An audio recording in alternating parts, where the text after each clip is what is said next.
Quick money, जी हाँ, quick money क्या possible है?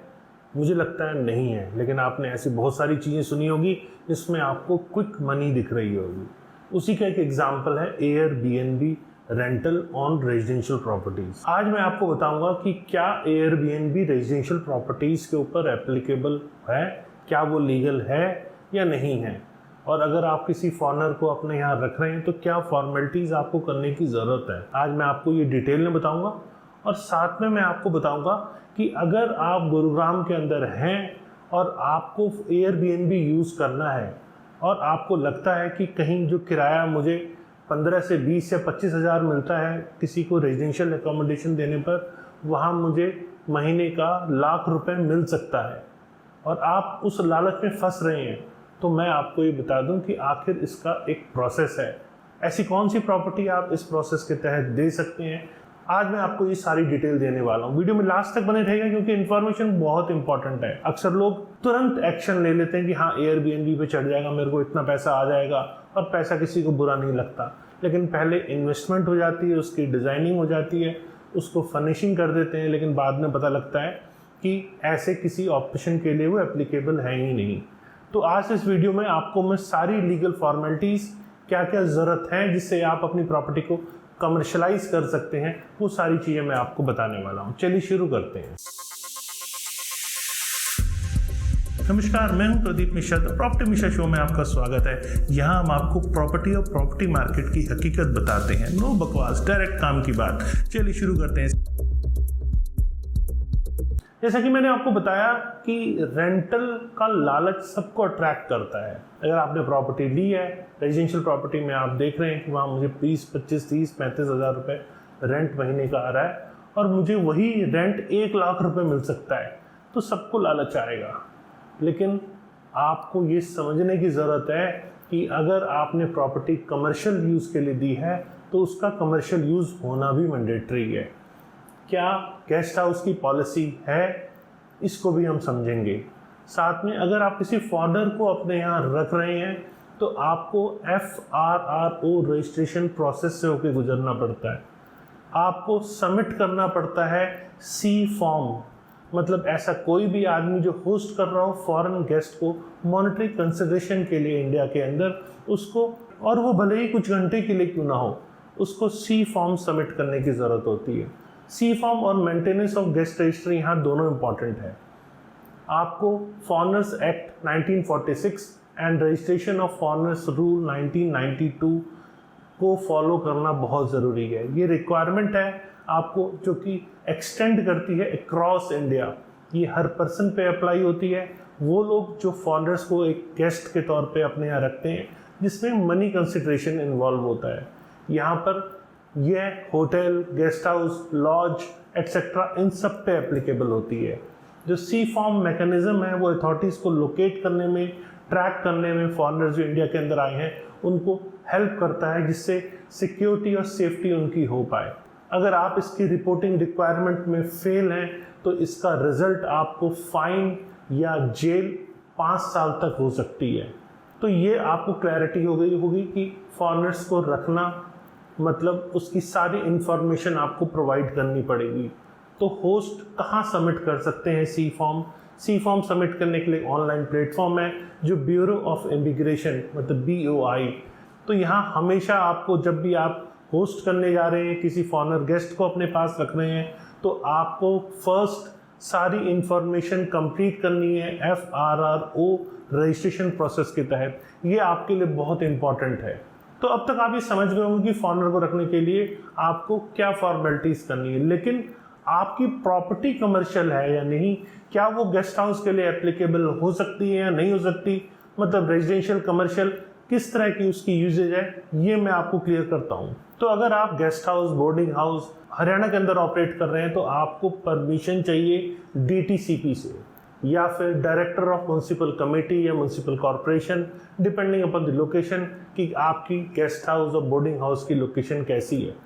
ऑनर्स को कुछ रिक्वायर्ड कमर्शियल कन्वर्जन चार्ज होते हैं जो कि वो पे करने पड़ते हैं, जिससे कि उसे ये परमिशन मिल पाए। गेस्ट हाउस या बोर्डिंग हाउस एक ड्वेलिंग यूनिट जो कि रेंटेड हो पे और यूज़ फैसिलिटी के अंदर आता हो तो उसमें मील दे रहे हैं या नहीं दे रहे हैं ये मायने नहीं रखता, ये इस क्राइटेरिया का पार्ट नहीं है।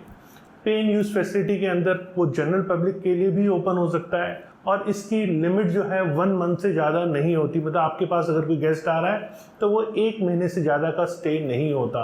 अगर आप कमर्शियल यूज़ दे रहे हैं, मान लीजिए 2 दिन या 4 दिन या 8 दिन या 10 दिन के लिए कोई आके स्टे कर रहा है, मतलब उसकी मैक्सिमम लिमिट 1 महीने से ज़्यादा नहीं होनी चाहिए। अब समझते हैं आखिर किस साइज़ के प्लॉट के ऊपर एप्लीकेबल है। ये मिनिमम 500 स्क्वायर यार्ड जिसे 420 स्क्वायर मीटर कहेंगे या 1 कनाल का कोई सिंगल प्लॉट अगर ये है, इसके अंदर रेजिडेंशियल होने के बावजूद भी आपको गेस्ट हाउस की परमिशन मिल सकती है। यहाँ इंपॉर्टेंट बात यह है कि प्लॉट एक होना चाहिए। कई बार ऐसा भी देखा जाता है अगर 2 प्लॉट हैं, दोनों मिलके 500 स्क्वायर यार्ड बन रहे हैं, मतलब 420 स्क्वायर मीटर में, और ऑनर दोनों के सेम है तो उनको क्लब किया जा सकता है। अलग अलग ऑनर के केस में उनको क्लब नहीं किया जा सकता। और हमेशा अगर वेरिएशन की बात करें तो डिमार्केशन में 10% प्लस माइनस है, अगर या वो कनाल की कैटेगरी जो प्लॉट्स की है उसके अंदर वो आ रहा है तो 500 स्क्वायर यार्ड साइज़ का प्लॉट उसे माना जाता है और उस तहत उसे परमिशन भी दी जाती है। अब यहाँ इम्पॉर्टेंट बात क्या है कि प्लॉट हमेशा एग्जिस्टिंग या फंक्शनल सेक्टर रोड जो साथ में सर्विस रोड के हो उसी पर ये आपको अप्रूवल मिलती है। यहाँ मैक्सिमम परमिसेबल लिमिट जो होती है गेस्ट हाउस बोर्डिंग हाउस जो सेक्टर के अंदर है, यहाँ कोई लिमिट नहीं है जिसके अंदर मैक्सिमम एरिया डिफाइन किया जाए कि कितने हाउसेस को गेस्ट हाउस या बोर्डिंग हाउस एक सेक्टर के अंदर दिए जाएंगे। मतलब ये लिमिट फ्री है। उसकी कंडीशन सिर्फ ये होनी चाहिए कि एग्जिस्टिंग या फंक्शनल सेक्टर के अंदर हो और विद सर्विस रोड हो वो। साथ में इन सेक्टर के अंदर जो रोड्स हैं वो पूरी तरह बन चुकी हो, मतलब इंटरनल और एक्सटर्नल सर्विसेज पूरी तरह वहाँ कॉम्प्लाई करती हुई हो। ये ऐसी बिल्डिंग्स को भी परमिशन मिलती है जो ऑलरेडी बनी हुई हो, मतलब उसके लिए नई बिल्डिंग बनाने की ज़रूरत नहीं होती है। वो अगर बिल्डिंग बनी हुई है तो उसमें भी आप परमिशन ले सकते हैं। और अगर हम अनडेवलप्ड या अनबिल्ट की बात करें या अनकंस्ट्रक्टेड की बात करें तो ऐसे प्लॉट्स जो कि HSVP की लाइसेंस कॉलोनी के अंदर हों उनमें ऐसी परमिशन दी जाती है। ऐसे केस में ऑनर को अप्लाई करते time allotment letter conveyance deed की कॉपी साथ में लगानी होती है जो कि लाइसेंस्ड कॉलोनी, मतलब जैसे पहले हुड्डा होता था अब वो HSVP का पार्ट हो। अब बात करते हैं अनएक्वायर्ड पॉकेट्स की। कई बार आपने देखा होगा सेक्टर बस गया लेकिन कुछ पॉकेट्स अभी तक अनएक्वायर्ड है। तो ऐसे पॉकेट्स के अंदर अगर आप गेस्ट हाउस खोलना चाहते हैं तो आपको CLU change of land use की परमिशन लेनी पड़ेगी और साथ में उसका प्रोसेस होता है, जैसे इनिशिएट करते हैं तो स्क्रूटनी फी 10 रुपये पर स्क्वायर मीटर होती है, तो वो सब आपको पे करनी है। मतलब यहाँ जो प्रोविजंस हैं वो Punjab schedule road and control area restriction and unregulated development act 1963 के सारे रूल्स इसके अंदर एप्लीकेबल होंगे और डिस्ट्रिक्ट कंसर्न टाउन प्लानर से ही आपको इसकी अप्रूवल मिलेगी। ऑनर के लिए इंपॉर्टेंट है कि वो परमिशन ले department of town and country planning से, जिससे कि वो गेस्ट हाउस अपना स्मूथली रन कर पाए। ऐसे में जो प्लॉट या तो आपको HSVP से अलॉटेड है या वो वहाँ से सैंक्शनड है, down district town and country planning से ऑलरेडी किसी क्लोनाइजर ने सैंक्शन कराया हुआ है तो वो भी उसी का पार्ट माना जाएगा। लेकिन वहाँ इंटरनल सर्विसेज और रोड सारी बनी हुई हो, जो कॉम्पिटेंट अथॉरिटी है वो आपको एक परमिशन देती है कि आपकी साइट जो है with in limit of municipal corporation या काउंसिल या कमेटी के अंदर अगर है तो आपको director urban local body department से इसकी परमिशन मिल सकती है। यहाँ इम्पॉर्टेंट चीज़ एक और है, यहाँ owner 50% of the commercial conversion charge जो कि FAR 1.5 के हिसाब से, जिसे 150 की FAR भी कही जाती है, जो कि एज पर Punjab schedule road and control area restriction of unregulated development rules 1965 के तहत है, वो पे करने की ज़रूरत होती है। यहाँ FAR जो है वो रेजिडेंशियल प्लॉट की अगर आपकी है जो कि हरियाणा बिल्डिंग कोड 2017 के हिसाब से और जो कि टाइम टू टाइम वो अमेंड होता रहता है, उस पर भी वो चाहे HSVP का हो या किसी प्राइवेट कॉलोनाइजर द्वारा अप्रूवल के साथ बनाया गया हो, उस पर भी ये एप्लीकेबल होता है। यहाँ पे किसी टाइप का एक्सटर्नल डेवलपमेंट चार्ज नहीं लगता है। अगर प्लॉट आपको ऑलरेडी किसी अप्रूव्ड एरिया में है तो वहाँ पे कोई आपको EDC मतलब एक्सटर्नल डेवलपमेंट चार्ज पे नहीं करना पड़ता। यहाँ EDC वहाँ एप्लीकेबल होता है जो कि अनएक्वायर्ड पॉकेट्स है, जहाँ आप CLU ले रहे हैं वहाँ आपको EDC पे करना पड़ता है, equal to 50% of conversion charge applicable for commercial use prescribed for up to 150 FAR।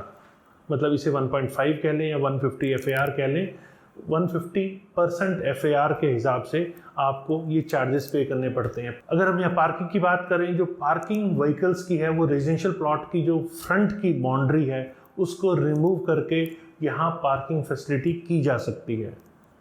यहाँ बिल्डिंग का सेटबैक है वो हरियाणा बिल्डिंग कोड 2017 के हिसाब से आपको बिल्डिंग डिज़ाइन करनी होती है। यहाँ पर ऑनर्स को मतलब अगर आप गेस्ट हाउस यहाँ बना रहे हैं तो यहाँ पे किसी भी टाइप से आप इसको सेल करने के लिए अलाउ नहीं होते, मतलब bifurcate of room flat same ऐसे कुछ भी करने के लिए आप बिल्कुल अलाउ नहीं होते हैं, क्योंकि हरियाणा अपार्टमेंट ऑनरशिप एक्ट 1983 आपको ऐसी किसी भी चीज़ को करने के लिए अलाउ नहीं करता है। तो ये थे इसके रूल्स एंड रेगुलेशंस। मतलब अगर आप किसी भी टाइप से कोई कमर्शियल एक्टिविटी कर रहे हैं, मतलब आप गेस्ट को अपने यहाँ रखना चाहते हैं, तो उसके लिए प्रॉपर गेस्ट हाउस के लिए आपको परमिशन लेने की ज़रूरत है। ऐसा नहीं है कि रेजिडेंशियल में आप कमर्शियल एक्टिविटी करेंगे और आपको इग्नोर कर दिया जाएगा, वहाँ पे आप कर पाएंगे, क्योंकि पॉसिबिलिटी होती है कि आस पड़ोस के लोग आपको वहाँ कहीं ना कहीं हिंड्रेंसेस देते हैं, क्योंकि रेजिडेंशियल में कमर्शियल एक्टिविटी करना बिल्कुल भी अलाउ नहीं है। यहाँ तक कि कई जगहों पे लोगों ने किया है तो वहाँ अथॉरिटीज़ ने उस पर एक्शन भी लिए हैं। ये तो इंडिपेंडेंट बिल्डिंग की बात होगी, लेकिन अगर आप बात कर रहे हैं कि रेजिडेंशियल अपार्टमेंट की, चूँकि वो रेजिडेंशियल पर्पज से लिए बनाए हुए होते हैं, तो वहाँ सोसाइटी लिविंग में आप कमर्शियल एक्टिविटी कर भी नहीं सकते। वहाँ क्या सोसाइटी के बायलॉज हैं, किस तहत उस बिल्डिंग की आपको अप्रूवल मिली हुई है, जैसी अप्रूवल है वैसी ही एक्टिविटी करने के लिए आप अलाउ होते हैं। तो आप ऐसी गलती मत कीजिएगा, ऐसी कोई इन्वेस्टमेंट करने से पहले 10 बार सोच लीजिएगा। क्विक मनी नहीं है, इजी और प्रॉपर तरीके से अगर आप रूल्स एंड रेगुलेशंस के तहत काम करते हैं तो ही आपको करेक्ट और राइट और लॉफुल वे में आपको इनकम हो सकती है। उम्मीद है मेरे द्वारा दी गई जानकारी आपको पसंद आई होगी। अगर जानकारी पसंद आई तो लाइक कीजिए, कमेंट करके बताइए वीडियो आपको कैसा लगा, और रेगुलर और ऐसे इन्फॉर्मेटिव वीडियोस देखने के लिए मुझे सब्सक्राइब कीजिए। नमस्कार, जय हिंद।